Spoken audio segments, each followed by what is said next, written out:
Hey everyone, welcome to the Member Lounge podcast. In this podcast, you'll learn how to grow your association membership. I'm your host Farhad Khan. I'm the CEO of Member Lounge. If you don't know about us, Member Lounge is like a private LinkedIn for your membership that drives member engagement with AI. So with Member Lounge, you can actually automate your membership marketing so that member engagement just happens without you having to work hard for it. This is a live recording of our podcast episode. If you're joining us live today, welcome. This is also being live streamed on LinkedIn, and we got some amazing questions from the audience already. But if you have any more questions during the episode, please submit them on Zoom chat. Today, we are excited to have Dan Giurescu with us. Dan is the CEO of Credivera. Dan, thank you so much for joining us today.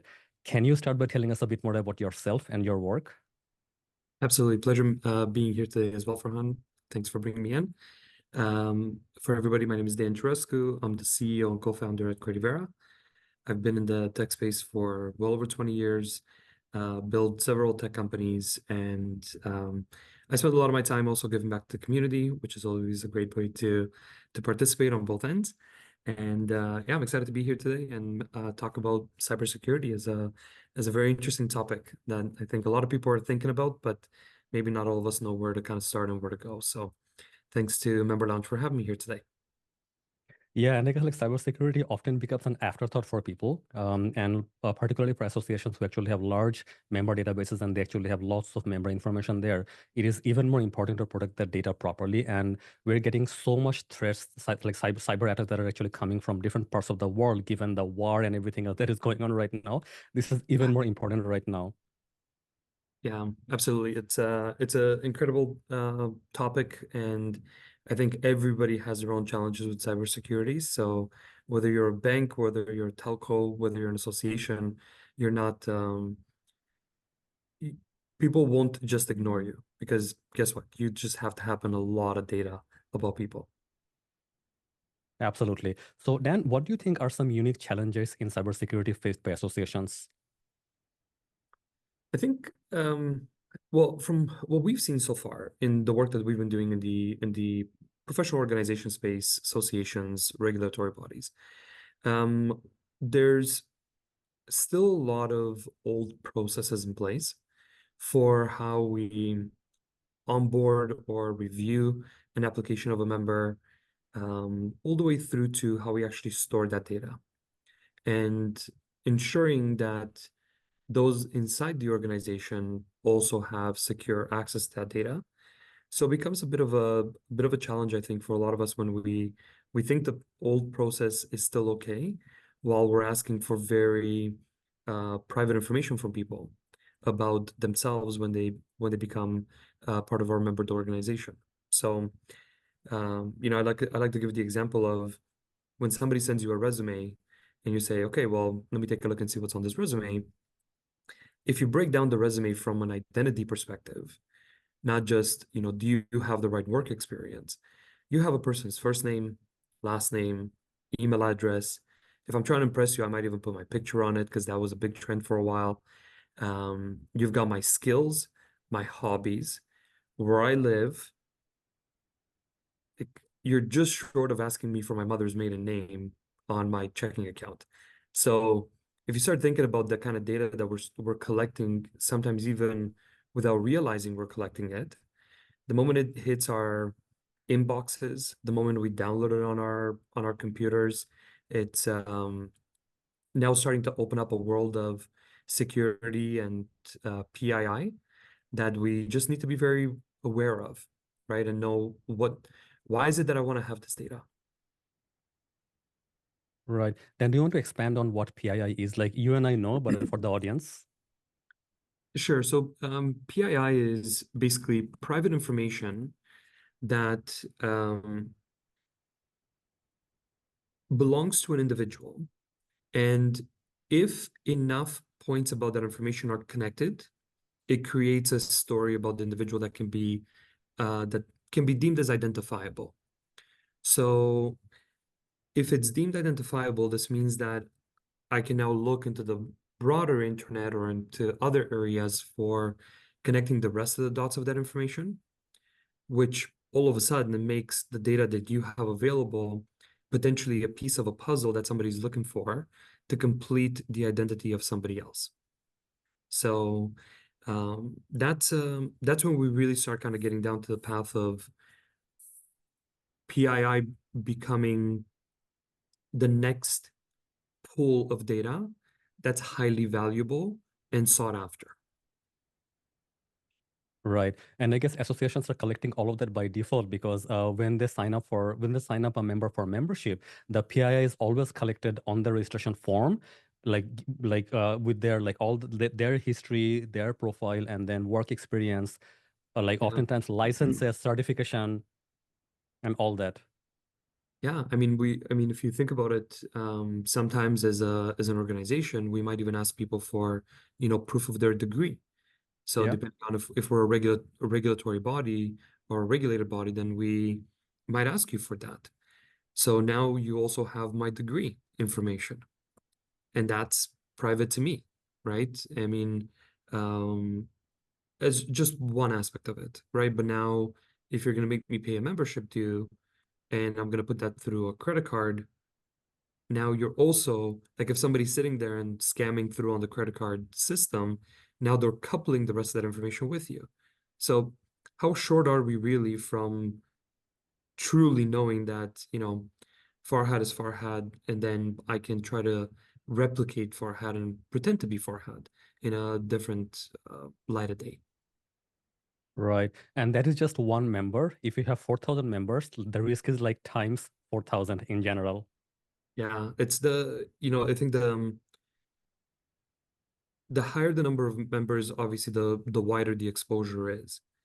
But at the same time, the exposure is when you get fined, whether you get fined because it was one person's data leak or it was 100,000 people's data leak, it's still a fine, right? It's still your name in the news. It's still your brand identity as a professional organization that is now no longer protected.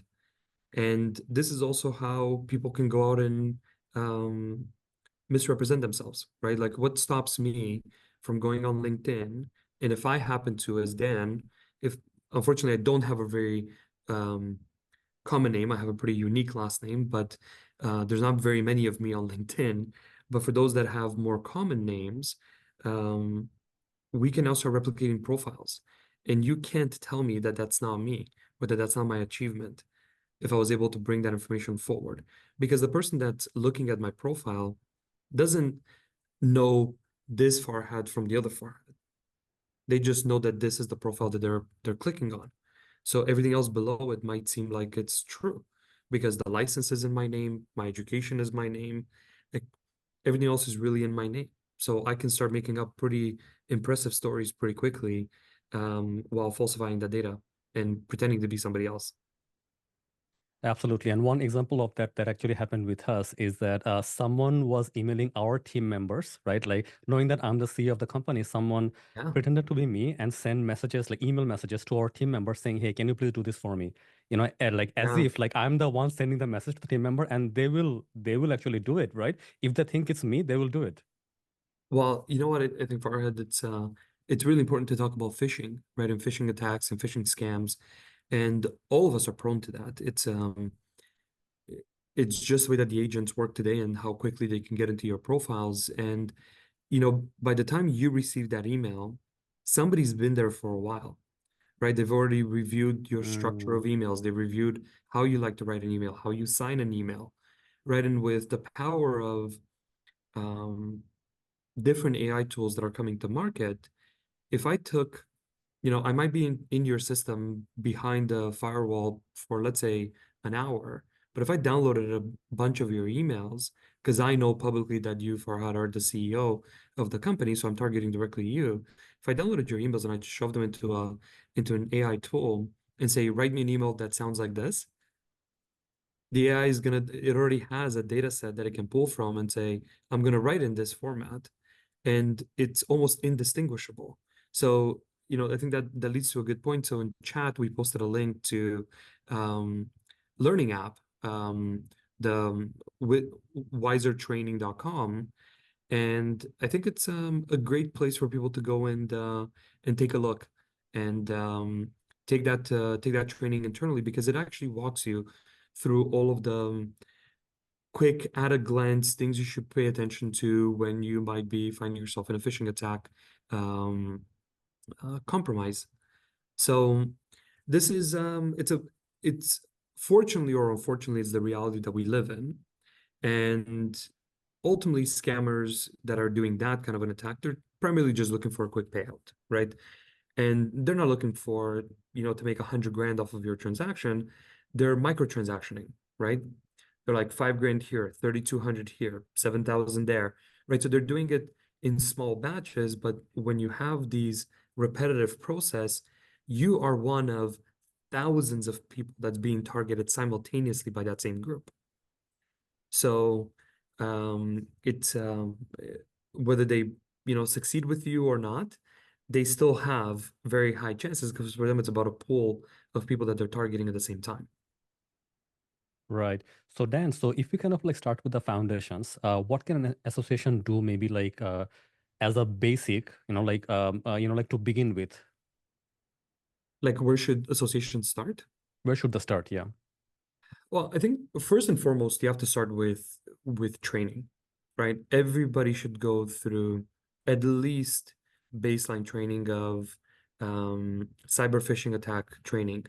What are some of the things you should be looking for in the um, whether it's the email that's coming your way, whether the message might sound just a little bit slightly off. And Mm, honestly, you get to the point where you kind of say, well, my gut check is probably going to be the best thing that I can do. But you always have to question things that are financial in nature, right? Or data dump in nature. So if somebody says, oh, can you send me the list of our members? And you're like, well, why would this person actually ask me to send me a list of their members? It makes no sense for them. They have no project or, should have access to that because it's not in their worker profile. So having the vigilance, it always comes through training. So highly recommend that you do yearly refresher courses. And these courses don't take a long time. It's, 45 minutes to an hour. Go through a quick refresher course. It really gets you to understand some of the new things that are happening in the market that you're not aware of. I like to say that, a lot of times people will read articles here and there, those we call kind of weekend warriors, right? Because they mm, think they know enough or more than enough and they're protected, but really they're not the experts in it. So let the experts do what they're best at, which is providing concentrated training because of their the view that they get globally of what's happening. And do that, like make that as a mandatory component for all of your staff. And since you're not just a private corporation or or federal government of sorts, um, there's no there's nothing bad about extending this to all of your members and saying, hey, all of you should be aware, kind of like you get the messages now from your telecommunication company or from your bank that says we will never ask you for private information and so on and so forth. Use that same kind of model and apply it to the rest of your members in your professional organization, right? Say, hey, here's some of the things that you should always be aware of. And we're offering you this as complimentary training or a CPD-based training, right? Like just give them that ability to stay ahead of what's happening in the market. So lots of tools out there. This is just one of the tools that we've seen be quite effective. Quick little story guides, quick little ways to interact with you. So we like this kind of a tool. It's pretty simple, the Wiz training that we posted. And the next part that I would say is, not all associations or professional organizations are built the same. Some of you might have 9 employees. Some of you might have 100 employees, right? So you can't expect the same level of diligence from a smaller organization as a big organization. And if you are in the small to medium-sized organization where you might not have your own IT department and you depend on your contracted third parties or your who would it be? Um, like your association partners, right? Really, the ones that are there to help support with your web hosting, with your website management, with your, like implementing your credit card payment system. Those association consulting organizations, and there are quite a few in North America that do a very good job at the cybersecurity aspect of it, that do have really strong um, baselines for how they support those organizations. They're definitely the first ones I would go to and say, hey, how do we, how can you prove to me that I am still meeting, certain cybersecurity standards? And then also ask them for proof of how they're staying up to date in their training and their understanding of some of the most recent cybersecurity risks and threats. Have, a quick, maybe once a year assessment with them, where you get them to come in and do a quick assessment that says, hey, we haven't seen any breaches. Do you want to tighten your security on your emails versus your security on your login with your passwords? Those are the kind of things that you want to just start getting engaged with the organizations that support you, because again, depending on the size that you are. And if you happen to have an IT department, you have to set budget aside for training, right? I know a lot of times IT is kind of secondhand. It's like, oh yeah, they're there. They're making sure that our website doesn't go down, or colleagues can log in, but they're more than that, right? Or they should be more than that to you as a professional organization. So, and I'm not saying that because, I grew up in the tech space, but I'm saying that because there's an inherent value that starts being exposed when you pay attention to your tech team and you give them some of the abilities to grow with your organization.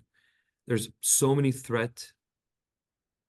methods of threat out there that I think is really hard for all of us to think we know all of them. So send some of your IT members to, some of the conferences, just the same way that a CEO goes to an ASAE or a CSAE conference, or a conference of their, designation bodies, consortia.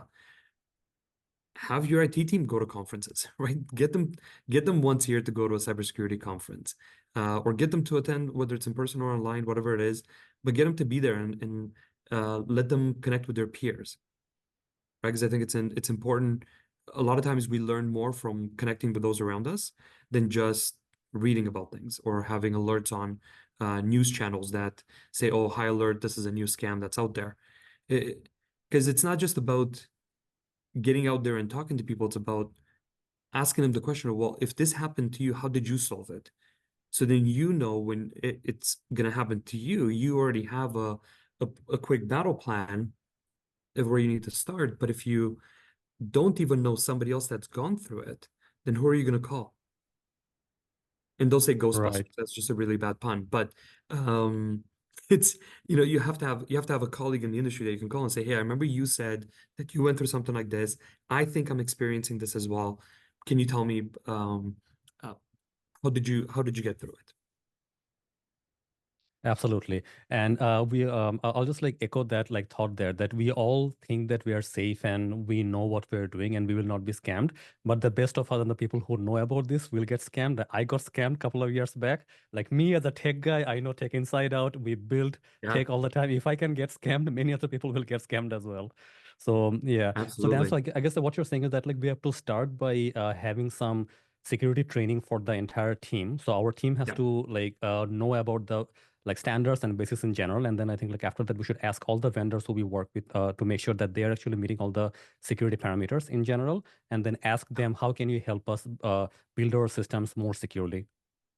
Yeah, absolutely. And it's your right. Like, you're paying for the service, right? So if you're paying for the service, stay on top of that service. Don't just assume that it's naturally happening in the background, right?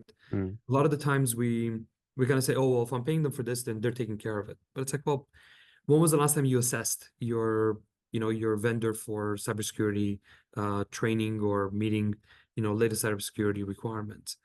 I know a lot of the times, smaller organizations, they might be dealing with, um, you know, service providers that are, how do I say this?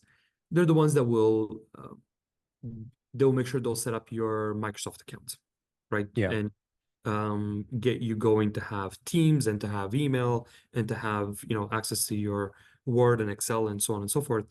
But they're there to do more for you than just that. More than just, call me when something has failed. They're there to be your support mechanism. So even if you end up paying them, 2, 3 extra hours of consulting a year and just getting that refresher out and making sure that you feel comfortable, that they meet all of your requirements, it's absolutely worth your every dollar you spent in that segment.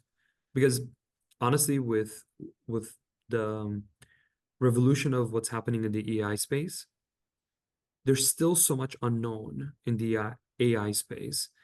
Um, and we just can't yet recognize all of the threats and factors that are being developed by people using AI bots and technology. So as much as everybody loves ChatGPT and um, some of the other cooler apps that are out there. What's one of the ones that I'm using right now? Perplexity.ai. Perplexity. Yeah.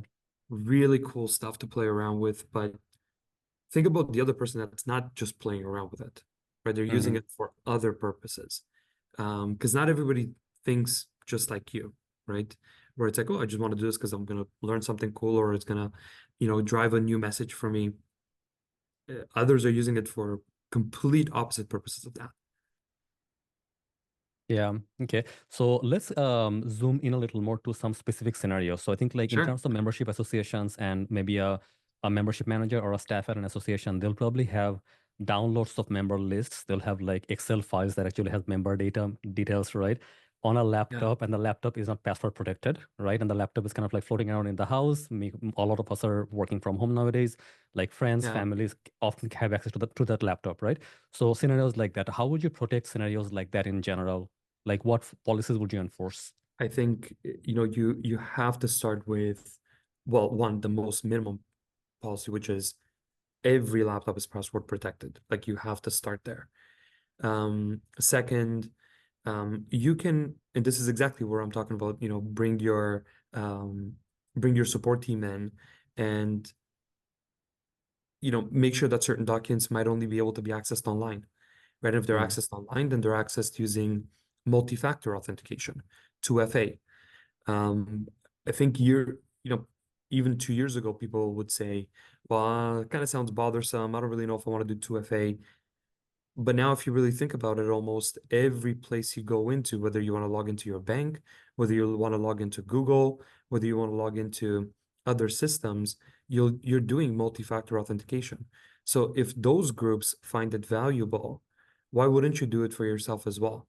The lift is minimal, and your suppliers can help you do that and create that kind of value in there. So I think you have to, at a minimum, start there because files are sensitive. We're used to having so many files on our computers, but those sensitive files are the ones that can be accessed on your home internet by, I mean, here's a simple example. Let's say you're the CEO of an association that I'm targeting. It's not really going to take me a very long time to figure out because I can just simply go on places like LinkedIn and I can be like, oh, where are you? Oh, I'm in Maryland. Great. I've already pinged you down to Maryland out of the entire Mm. US, right? Or you're in Ottawa. I've already pinged you down to Ottawa.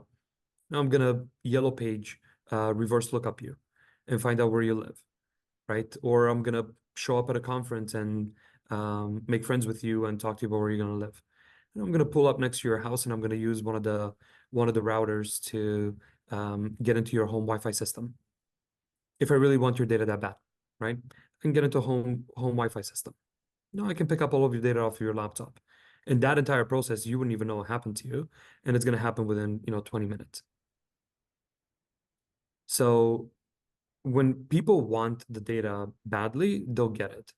So just because you think it's on your laptop and it's secure, it's not because your laptop is connected to the internet, right? So the best thing to do is to ultimately try to hold as many of those data files online, whether it's in your SharePoint or in other secure systems, and you can secure those files online by um, having your partners help you create password protected folders and password protected files that are not using the same password as the one that you're using to log into your computer. And that's where ultimately password recycling becomes a big problem because people love to take that same password and use it over and over again in many areas. But if I was able to breach on one password, then I can take a look and say, where else are you using that password today? So password protecting information online, especially for highly sensitive information documents, are critical.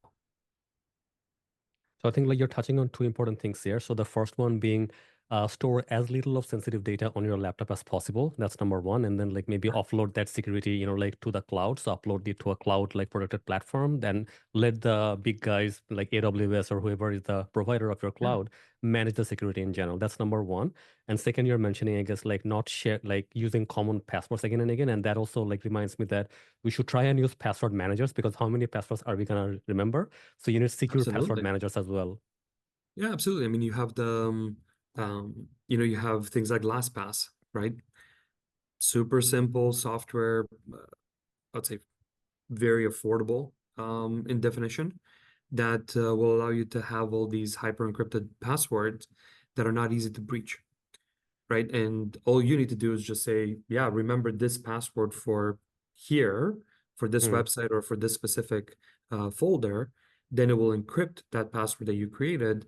And next time you log into that folder, just say, hey, do you want to use that same password? So it already knows which password it needs to pass through.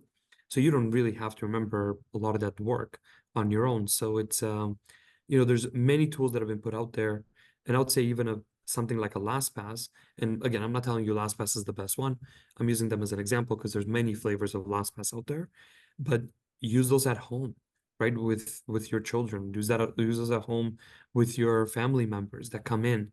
Um, don't forget that learning something at work that you think is transferable into your personal life, there's many more times um, when that crossover actually happens than you realize. So you definitely want to find ways in which you can put this together. Yeah, absolutely. And I guess like talking about another like key aspect. So a membership manager who's kind of like supporting the members might get an email or a support request from someone pretending to be a member from a different email address and may not even know that this is not that person. They will say, "Oh, you know what? I use another email to log into your system. This is my another email. Can you please support me or give me a refund or do something?" Right? So that is another Yeah. scenario as well. How would you like protect yourself from that? That's a very good question, and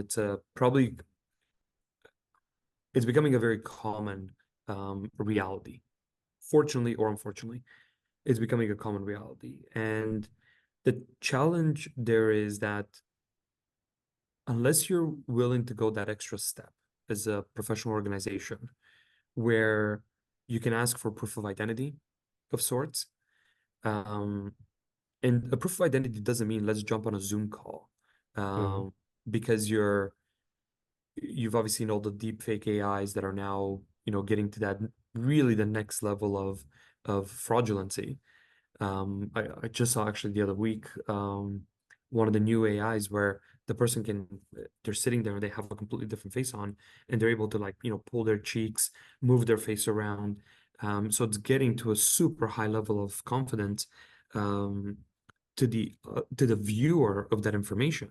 And it's no longer just a one-to-one. You can have six people that are all AI generated in that call at the same time, and you, Farhad, would have no idea about that. Right? Like we heard about this major hack a few months ago, where the first hack that happened, where that $20 million got transferred in Southeast Asia, because the fake AI CFO came online and said, "No, it is really me that asked you for this transfer, this big wire transfer." The next one was actually where they duplicated a portion of the team, and the person joined into an AI group chat, basically, that were all team members of that organization.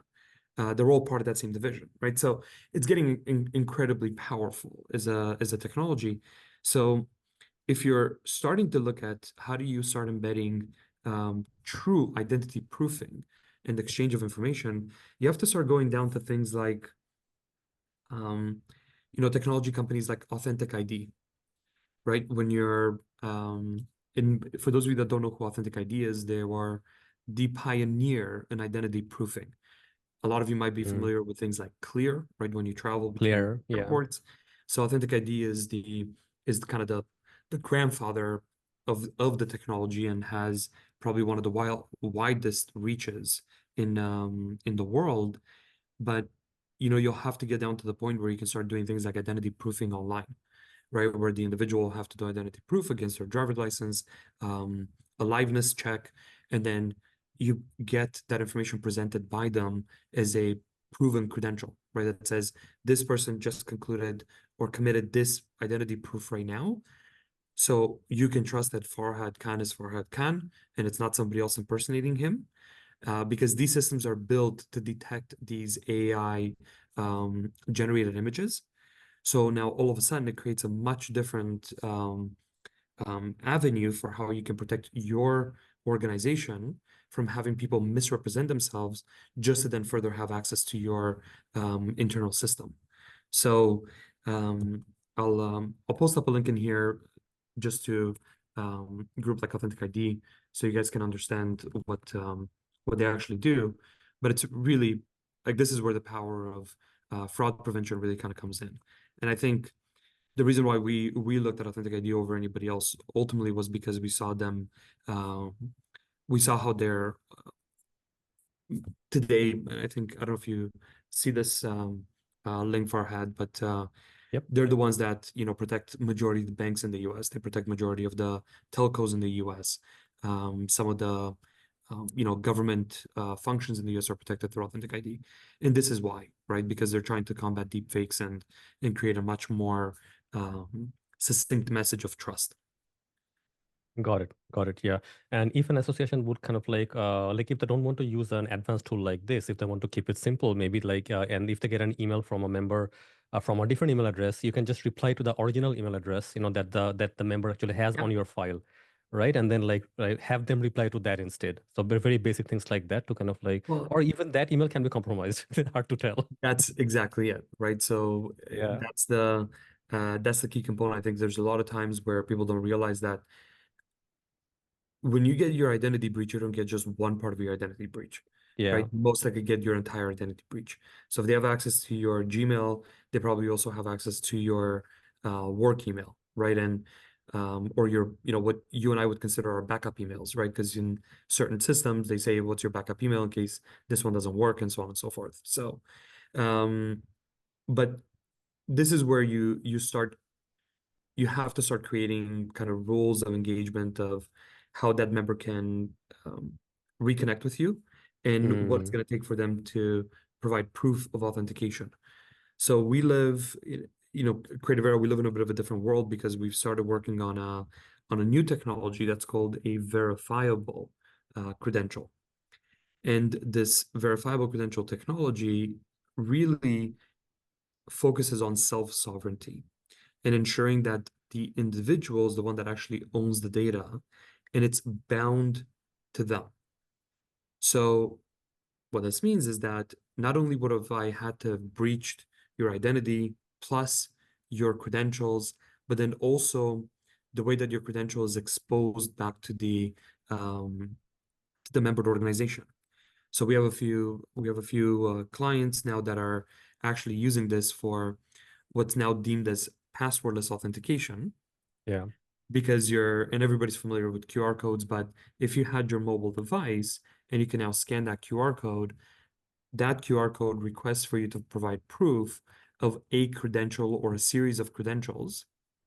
And one of them could be a liveness based credential. And that could be done, let's say, on, password reset as an example. Mm, Um, you can now trust that it's truly Farhad that's actually requesting for that password reset, rather than just via an email exchange. So there's new security controls and technologies that can come into play that can really start helping the organization create a much tighter uh, view of who should have access to what. Right. And I guess like let's talk about regular software updates. Like this is a key thing as well because like whenever you're actually using an outdated like app or something else, the app updates actually come out for a reason. They're often like Yeah. security patches that are released. So if you're on an older version of Windows, older version of Mac, older version of iOS, then very likely there has been like something that has changed and the new update is there for a reason. So what are your Um, thoughts on like updating everything regularly and how much time should we invest in that? Honestly, I think in general, I would say uh, that is just good business practice, right? Now, there's there's a few caveats to it. If you're talking about your phone, accept the updates. If you're talking Mm, about your laptop, because it's on your Windows machine, accept the update. But we've seen more and more that, things like Windows um, or iOS, right, for Apple, they'll just automatically push those updates to you nowadays, and you don't even know that it's there. As long as your machine is connected to the internet, it will just continuously sync to to have those updates in place. The challenge is when you've had, let's say you're an association that has an LMS, an AMS, um, and other systems that are interconnected together, where the moment you release a patch or an update, it could break, let's say, one of the APIs that connect those systems together.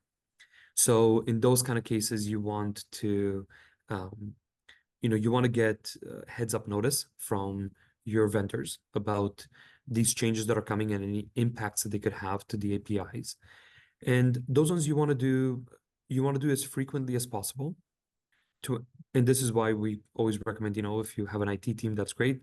If you don't, then um, work with iPaaS providers, right? Like um, take Shuffle Labs, right? That has a Shuffle Exchange platform, right? And Manny and the team did a fantastic job building that out, where it's their job to make sure the connectors never fail, right? mm. It's their job to listen in to the third-party application owners as to what changes are happening on either side to make sure that those connecting points don't fail, right?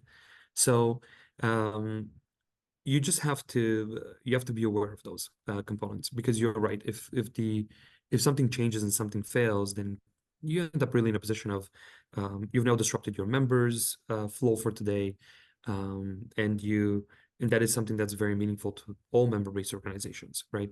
The last thing you want to do is disrupt somebody's flow. So, um, I'd say for anything that's mobile device related, for anything that's desktop or laptop or iPad based related, just accept those on a as high of a frequency as it comes.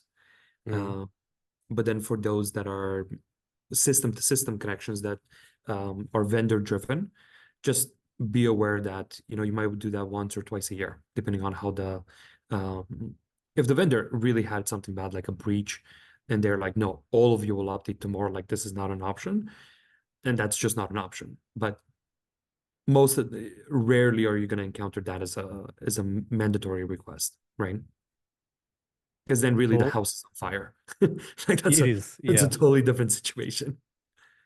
Yeah, absolutely. And like for online platforms, what we have been doing last couple of years was that if there are any critical updates that are released, so for example, a WordPress update or a Drupal update, any of the Yeah, open source platforms, if there are critical updates that were released, we would like patch all the systems right away. So critical updates go out all the time, like in real time almost. of course. And then like Yeah, other regular updates would be like quarterly or maybe like every other month. Like we would like roll them out like that. yeah, absolutely. And those are great practices. And this is why, for those that are listening in, it's, you look at somebody like Farhad and the team and listen to their experience, right? Because this is what they do, this is what they live in, right, every day. So you need to listen to those that have the battle wounds of what happens if you don't do it, because they already know when they've made that recommendation of doing it is because it was already understood it has to be done. So though it might sound optional to you, it's probably the best recommendation they could have given you. Right. And so I think like last year or the year before, I can't remember when, like there was a similar situation where we told one of our clients to update a certain system and we told them this is super important, you have to do this. And then the project managers on there and overall the message wasn't received fully. And then Yeah. in the end, like they did get hacked. they did get hacked after that. Like I think in a matter of 1 month after the announcement that we actually made. So like we were on a retainer, we told them this is important, but then like overall together in the project management in their end, they were pushing this down in priority and it wasn't Yeah, getting done. Right. So I think like we should not ignore messages like that from your IT vendor. 100%. And I think that one, I'm sure for them it was a lesson learned, and two, I'm sure it's not happening again anytime soon Yeah. because the pain of getting over it is worse than having just done it. And this is why I think you need those quiet cycles right inside the organization, where you can sit back, assess, review, and uh, and really take the time to understand from the vendor what it is that they're saying and why. Um, you can assess the criticality of it and you can say, oh, well, if this happens, then, nothing bad can happen to me. But if you don't pay attention to the words that are really coming out of your partner's um, mouth, you might find yourself in this exact position, like you said, Farhad. You'll get hacked within a month of discussing this. And I think it's important to note, and I'll post. Um, there is another key group that's very interesting. It's called the identitytheftcenter.org. So I'm going to post this up here on chat. Sure. So these guys are quite a phenomenal group because quarterly they'll release kind of what's happening in many industries, what are the total compromises by industry, how many people got affected by it, and so on and so forth. And the part that really struck me is quite interesting. Um, we've been following the ITRC resource guide and data breach guide for years. Mm. Something changed. The first half of 2024 was the first half when associations or professional organizations or designation bodies was presented in the top 10 groups that were hacked. So There you go. it was, and I know, there were some challenges in the US where the Law Society, right, got hacked and a few other groups that have a much larger public profile got hacked. But keep in mind that when you get hacked, you also have a social responsibility to report to different federal or I guess jurisdictional bodies that you belong to, because it is really kind of part of the mandate of what you're supposed to do, especially if you have, like I said, that PII kind of data that if you know that's what got taken, you have duties as an organization, whether profit or non-for-profit or government, where you have to make these reports available. But to have ITRC present the association or non-for-profit space is now being a top 10 target in the world, because it's always kind of been the same groups that go up and down all the time. Banks, healthcare, and telcos, right? They were always kind of the traditional ones.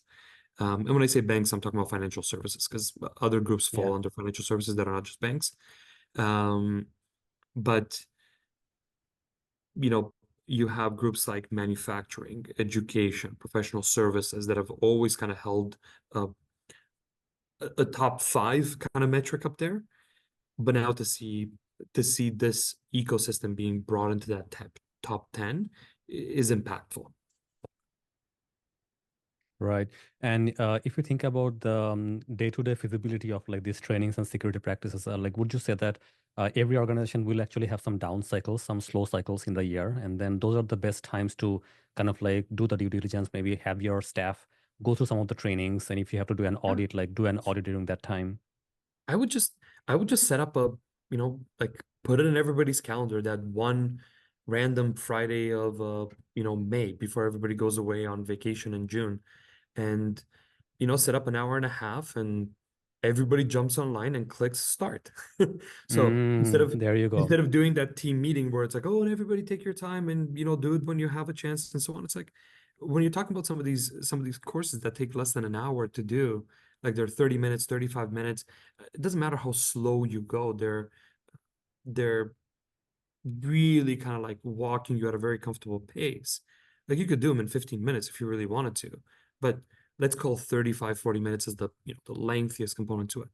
Just book a meeting with the company and say, hey, everybody, today is our, security training 101 or security refresher 102, whatever it is, and just do it all at once. Make it simple. Don't when you give people option to do it, you find yourself chasing them down the Yeah, path of like, have you done it yet? Have you done it yet? You're wasting a lot more cycles and time just asking the questions, have you done it yet? When you can just book everybody in a meeting and go for it. So what, your organization has 60 people? Great. Everybody sits online and has a coffee afterwards, right? Or talks about their plans for the weekend, whatever it is. Make it interactive, make it part of the, it's normal to do this. But when people are on the same page, people respond the same way, people look out for the same things. Um, they'll have that vigilance in them and say, hey, we should do this. so I think that's great advice, Dan. Like, I think I will take that advice from you as well. That like just like book that 1 hour and then like get the training done. Because we are chasing after some people in the team. Yeah, Like to get their training done. just get it done. Just get it done. What's the Yeah. worst that can happen? It's done. It's checkmarked. You filed it away as part of your processes for the year, right? We're on top of what we need to do. Great. Absolutely. Okay. So Dan, so let's talk about this. This is very important. So Yeah. if an association wants to kind of like do a risk assessment or an audit of their systems, tools, or their practices, how would they do that? Um, you know, Doing low impact assessments, I think you always have to look at it two ways, right? The one way is doing the one time all in kind of assessment and saying, Mm, okay, what could be all of my, you know, blind spots and corners that I'm not aware of is important. Because then what you can do is you can take a look at what are the areas that are um, high risk. Because not every association or every organization is built the same, right?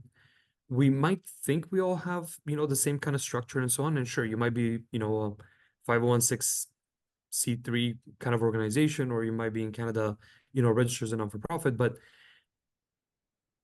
if I have yet to see a single professional organization that says, I'm implementing this software that I'm buying from a vendor the same way that my, other sister association did, or my other friend that did. mm, It's never the same, yeah. right? It's always like just slightly customized, just slightly this, just so just think of it that way, which is just because of the way that your group is set up, you might have some blind spots or corners that the other group wouldn't have had.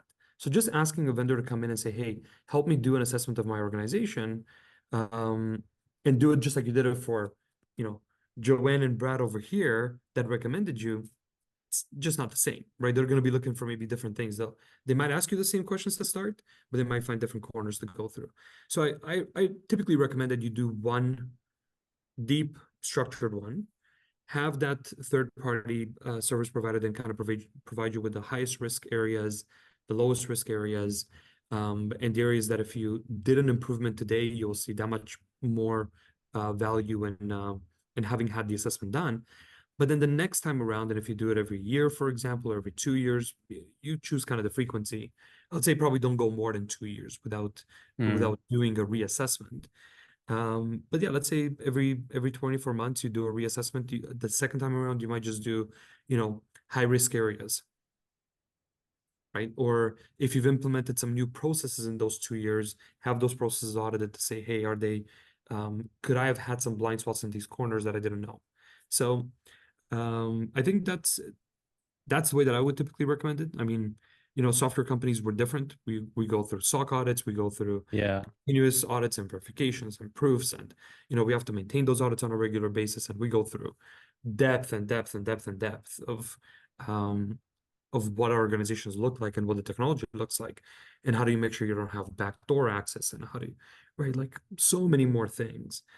But from a professional organization perspective, your risk points might not be the failure of somebody getting through one of your software providers to get to your data. It might be process related, Yeah. right? Where then you have to deal with process improvement rather than um, new vendor onboarding that you need to buy somebody else's software now because your current one doesn't meet those requirements anymore. So I think it's a prudent way and a prudent approach that is going to pay dividends really in the long term. Because if anything does happen, you do end up having a breach. You do have to report that breach. And when Yeah. you report that breach, you're going to get audited by somebody that says, prove to me how you're doing your stuff today, why this was a one-off incident that can never happen again, and then also prove to me how you're gonna patch this or solve this. And the last thing you want to do is have a stranger in your house auditing your stuff when you could have just proactively kind of taken a quick bite out of that and said, hey, actually, this was a one-off thing. This was something that we understand how to patch right away. Here's our, most recent 12-month, 16-month, whatever it is, audit that we did.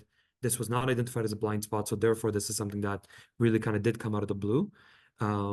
So it's better for you to be in control of that message in that conversation rather than for somebody to come in and push you around to get an answer that they want to ultimately get, right? Which is to find you at fault for something of sorts. And fines are no longer small, right? Like fines are Mm. continuing to increase. Um, a lot of member organizations deal with um, global global members, right? You might have people that are coming in that are from Europe or Southeast Asia or the UAE, and they have different rules of engagement for their data privacy rights, right? We've all heard about GDPR, right? Mm. We've seen the California state laws of data privacy. Those are they're there for a reason, right? And if you fall into a breach where some of your members' data is people that live in Europe and reside in Europe, but they're members of your organization because you have a global footprint, totally different Yeah. reporting process that you're going to have to go through and their own independent, GDPR-based courts. And like you're finding yourself in a totally different world. So yeah, having somebody that comes in and does a quick audit like that and gives you that confidence that says, here's what you need to know, here's where you have some blind spots, here's what's going on with you, is critical. Right. So Dan, can you think of any provider that can actually help associations do this audit? Maybe a tool or a service. Does anything Um, come to mind? Like similar to honestly, SOC 2 that we go through? yeah, we, I do, but I would hate to put anybody on the spot, Sure, no worries. Yeah. on the Okay. spot. So if Right. anybody, if anybody's interested, they can read, please reach out to Farhad and myself, and we'll we'll send you some names. I just don't want to put them on public eye and public blast Got for it. Yeah. no reason, um, Okay. because I know how busy they are. Like everybody that we work with that's in the audit space is Mm. just to their neck. Slammed, right? Yeah. Right. There you go. So getting an influx of 6 calls might sound great because somebody in business development says we're getting 6 new clients, but it might not be the right time or the right thing to do to them. So, Got it. happy to take a look at who's got what cycles to do what, and who can actually, start scheduling out new business. Mm. But uh, it's a profession that one is not going away for quite some time, and two, they should become kind of really your best friends as a professional organization, where you build a relationship with them and you're with them for, the foreseeable future, where they will take care of you. Right. And I guess the audits don't have to happen all the time. So I think at first we need to Yeah, do one audit to understand, what are the best practices. And then next year we have our own checklist. Are we following the best practice? And then the following year, yeah, maybe like work with the vendor one more time. Are we up to date? Do we need to add anything more? that's Right. right. And that's a cycle, right? And I think it's a powerful cycle, right? To make sure every 18 to 24 months you kind of create that cadence, Mm. um, because that's what's going to keep your scores up, right? Ultimately. Right. Right. Okay. And I guess like the risk is not just the being audited by someone else and like looking at in your books. It's also the reputation lost So Absolutely. once your members know that like your data has been breached, and then like there was so much data out in the open, members will not sign up again with you. Well, I mentioned the word brand identity earlier, right? And I really Yeah. mean it. Like the brand identity, it's kind of like a publicly traded company, right? They have a bad situation, they get a hack, they lose some money, something happens, stock price falls, right? Well, your brand Yeah. identity is like a stock price, right? Yeah. Um, you put a value on it. And as a professional organization, um, you're faced, um, and I really don't know of one yet that hasn't been Mm. faced with people trying to claim to be a member in good standing or be a part of that designation group and make those claims publicly. And you're dealing with it typically through a, cease and desist Mm. letter that says, hey, please take this off. Please don't, consider yourself being a part of this. We're not affiliated and so on and so forth. Um, it's the same kind of thing here, right? Like you need to, um, that impersonator is damaging your brand identity because you don't know what they're doing publicly or in their private environment or the work they're claiming to be a part of in that job. So why would you risk your brand reputation on even in the cyber attack space? Right? It's really hard to recover. Everybody, I think we all remember this expression when we were young. You can do 100 great things and you do one bad thing, and everybody will remember you for the one bad thing. Yeah. So Yeah, exactly. what's the point? And then like just like following the practices and then like doing the audit, and this might seem very complicated to you, but like for someone who's done that, like if you kind of like work with an auditor or someone else, these are actually some really Yeah. basic practices, and it doesn't take a lot of time for your team to do. These are really simple. The first time it might feel like a lot, and then but once you have done it once, it's actually very simple. Well, I think what's really interesting that maybe people don't realize at times is when you going through an audit is also a way to clean up the house. And Yes. I'm not talking about people. I'm talking about processes, right? Yeah. Where you're like, oh, actually, I didn't realize that I have or don't have this, process in place. Right. So if anything, it's a great checklist for what are some of the things that I'm also missing. Because you'll find a lot of times when you go through one of these audits, you're like, hey, I actually have 90% of the information is already there. So it's not that painful. Um, the more painful part potentially is what are the other 10% of processes that I need to put in place in order to complete that 100% of that audit. But now what you've done is you've also improved your business.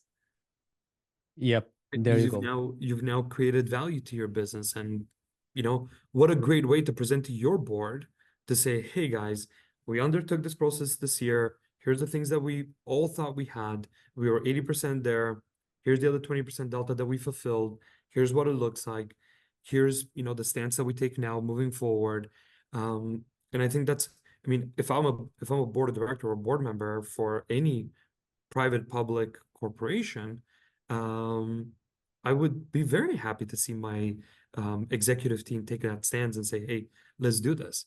Like because one, I have responsibilities as a board member, Mm. right?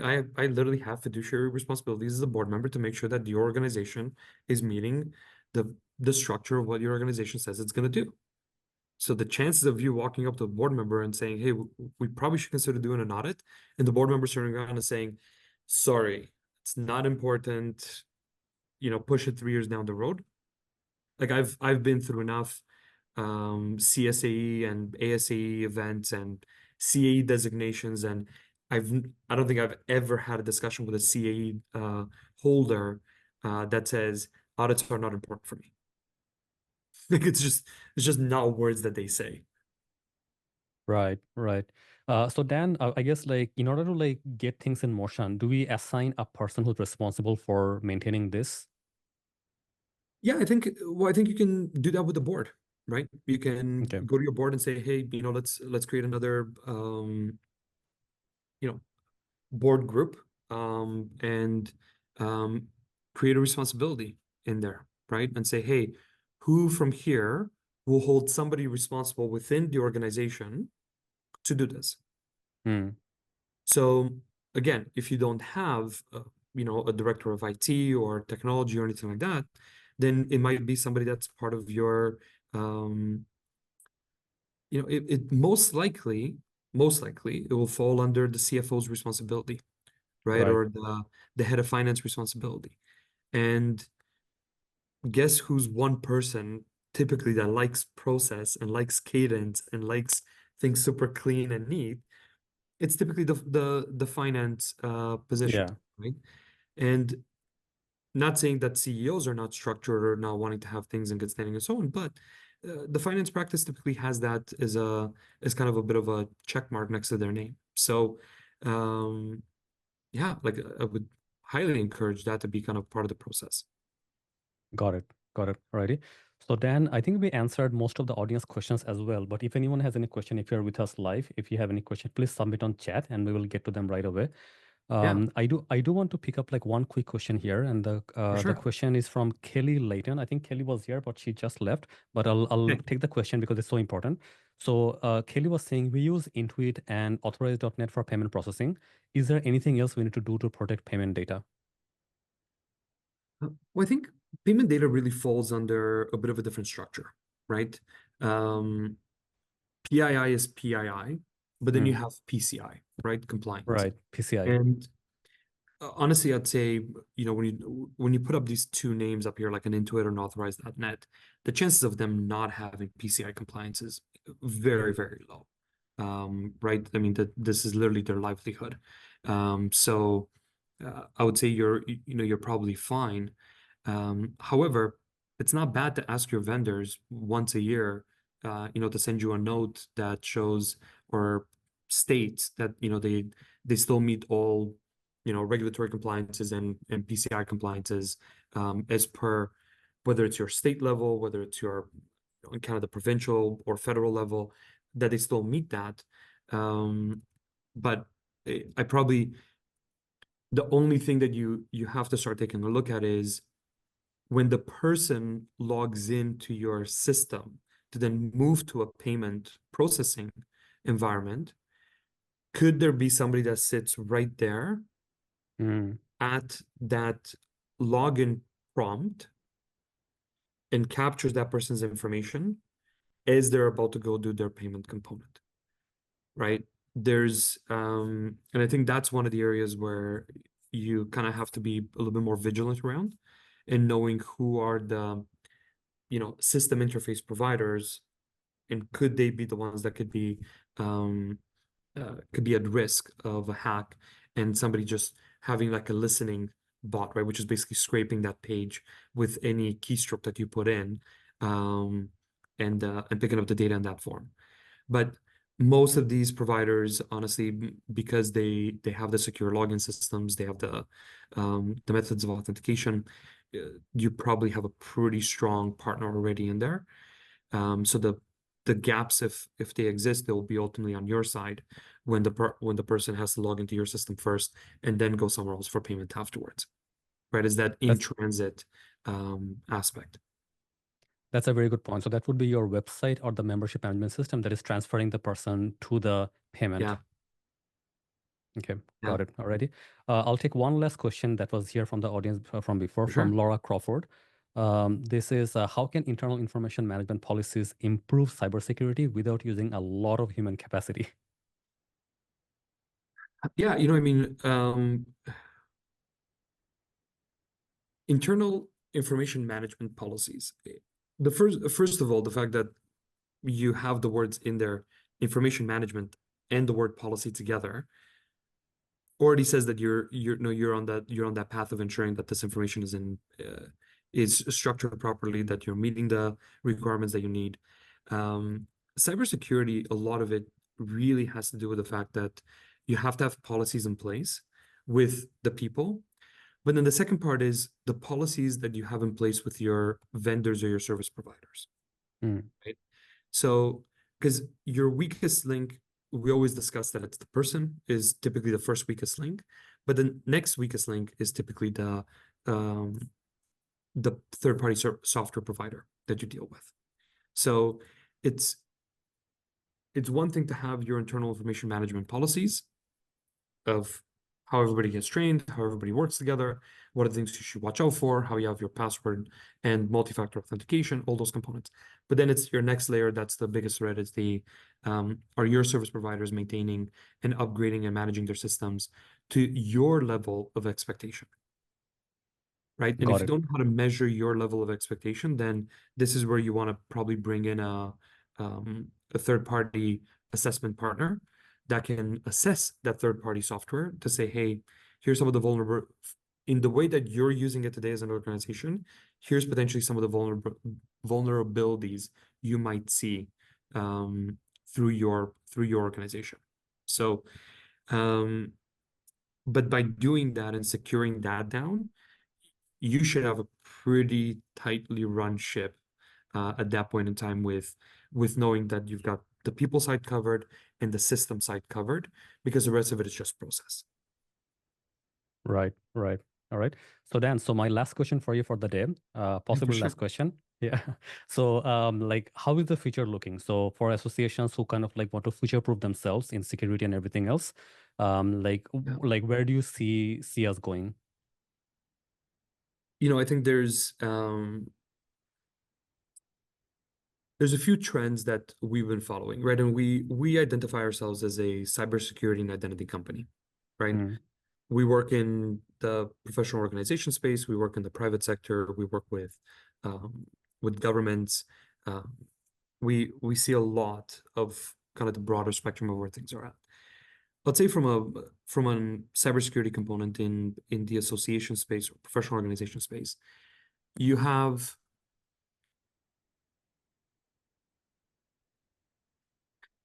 how do I say this nicely? I'm trying to how do I say this without without sounding mean sometimes? Um, if you're getting if you find yourself getting pushback at any point in time about moving to doing business the way that you expect your data to be treated in your personal life, and you find that people internally are blocking, or they feel like, oh, that's not that as important, or something else has to, be done first, you have to put security as a top priority in your organization. The mm, trends are now, we talked about many trends today. We talked about AI and deep fakes. We talked about people hacking your emails and, misrepresenting themselves as you and trying to get different payments going out. We talked about people breaching your password because either it's a weak password or you don't have one, or you're recycling your password, right? We talked about so many different ways in which you can expose yourself into the market. Um, I think cybersecurity has to be taken very, very seriously. There hasn't been yet enough, I'll call it public shaming, of professional organizations that have been breached, where their members said, I no longer trust you. And don't think that a member saying, I no longer trust you because I want to go somewhere else. I recognize that sometimes you're a regulatory body, so that they must be with you, but the pressure they'll be able to put on you afterwards and the amount of money you'll have to spend to what you would think it's unwillingly at that point in time, or say our coffers can't support it or whatever it might be. If you did a polling of all of your members as a professional organization, you ask them how important is cybersecurity or the safety of your identity with us to you as a member. If you're getting a report that's like 20% or 30%, I'll be surprised. yeah. Right? Given the amount of breaches and how public everything is about data being compromised, people's identities being stolen, right? Like there has to be ways in which you can protect your members' identity. And this is why we, like at Credivera, we went down this path um, of really getting in the depth of cybersecurity and identity using this technology called a verifiable credential. And I highly recommend for all of you to do some research on it. It's not a digital credential, it's not a digital badge, it's not just a form of managing data. It's the highest, most secure way in which you can manage people data and business data.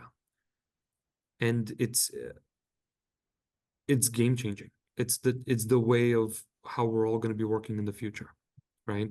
You're seeing, the European Union is launching the new digital identities for all of their citizens. It's using this same kind of cryptographic security that will ensure that that information really belongs to that person, right? And you've heard of things like self-sovereignty, and maybe you've heard of it in passing. Maybe some of you actually spent time researching it, but that's this concept of sharing information, revoking information, selectively disclosing only the data that's needed. So, Yeah. I'll give you an example. Farhad, we have a professional organization we work with, and we were talking to uh, we launched a technology for one of the business units, and now the onboarding team said, hey, we'd also be interested to learn more about this. And one of the things that we asked them, like, well, do you really care to see the person's, as an example, background check or their education proof or, other data about them? Or do you care to just know that you have a system that you've audited? It meets the process of what you're looking for to receive as data. And all you really care about is a check mark that says, yes, this person either passed or failed, but you know that that check mark could have only been there as a pass or fail if the person would have gone through the process the way that you expect them to go through the process. Right. And now you're not sitting there with PII. So the world is moving into, PII is toxic information that lives inside organizations that a lot of organizations are looking to shed. So I'll leave it at that. Yeah. So I guess like a best practice to delegate this to another provider that can do it better and in a safer way than you can. 100%. Yeah. And Okay. you're not in the business, right? Like as a professional organization, you're not in the business of being, TII protected. You're not in the business No, of being, a technology company. You're in the business of member engagement, member management, providing them all the CPDs, providing them the value for them to be able to go to work where their employers can rest assured that those individuals meet the highest level of requirements and certifications to protect the public safety, right? absolutely. So why try to be something that you're not when you can just go to the right partners and just say, hey, okay, help us do this. And it doesn't have to break the bank, right? And I think that's where people get scared. They feel like technology, if it's new, it has to be expensive. It really doesn't anymore. Not anymore. Not anymore. Yeah. There you go. Yeah. So Dan, what would be your key takeaway for the audience today? Like one key takeaway. Start your cybersecurity training now. Yeah. Like, don't Right. don't sleep on that. Start it now. It is critical to how you're going to protect your organization, or at least start protecting your organization, and pass it downstream to all of your members. Mm. They might not all have access to from their employers to cybersecurity training, which they probably should, but if they don't, they'll most likely give you a big thumbs up and say thank you, because now they can take those lessons learned and they can share them with their families, right? It's Let a them member take that benefit. information Yeah. forward, right? So Mm. you're doing them a bigger favor than just saying, I've educated you so you can, make sure that you don't have me hacked. But some of these lessons that you're learning about phishing attacks and scams and all these things are going to be so critical to your family, like teaching your family what to watch out for, right? Wonderful. So Dan, how Yeah. can people reach out to you if they have any more questions? Oh, that's always look forward to questions. My email is simple. It's dan@credivera.com. Um, Looking Let me forward type to on hearing. chat. Let's see. Yeah, I don't know if I've put it in, but it's just dan@credivera.com. Our website is credivera.com. It's super simple. Yeah. And yeah, always excited to hear more questions. And if people want to just dive into very specific topics, if even if I'm not the subject matter expert internally, I'm happy to bring the right people to guide you through that, because it's a topic that's near and dear to our heart, and ultimately this is why we build the company that we built. That's wonderful, Dan. Thank you so much for joining us today. My pleasure. Absolutely. Thank you, Member Lounge, for having me and Farhad and team. Alrighty. So that was the episode with Dan for today on cybersecurity. And I guess, like Dan mentioned, that if you want to get connected to an assessment provider and auditor, then reach out to me or Dan, and then we can actually connect you with someone who can actually help you out. And like I always say, we learn a lot in these webinars and podcasts, but until we take action, nothing happens. And my key takeaway from today is that like we're trying to finish our internal training for this year, and we're actually a little behind on that. But like Dan's hack will work out for us. We're going to book a maybe 1 hour with the entire organization and then like sit together and just hash it out, get it done in one day. And so we don't have to chase after people, and you can do the same probably. Okay, so with that, we'll sign off for today. Once again, I'm Farhad Khan from Member Lounge, and we host so many educational events like this every month. We have this podcast, we have webinars all the time. If you want to find out more about our upcoming events, you can actually go to memberlounge.app. Again, that is memberlounge, all one word, .app. Okay, so I'll see you next time, and we wish you all the best with your membership journey. Bye for now. All right, Dan.